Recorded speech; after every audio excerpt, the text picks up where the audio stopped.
So she's limited. We take her outside. We can take her out if we want to go to a restaurant that has stairs. We could do that. She wasn't afraid at all. She got in it, went up and down, no problem. Didn't faze her one bit.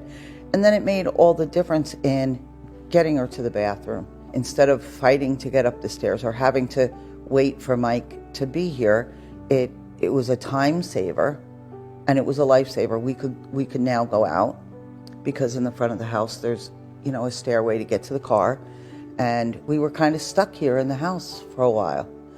And then when we got the stair lift, we were able to get in the car and go places, and we had our freedom back. So, and we also were able to get up to the shower, get up to the bathroom, go to bed. All that was just made life easy, saved us a ton of time. It gave us freedom again, the freedom of us being able to live, going out and doing the things we used to do.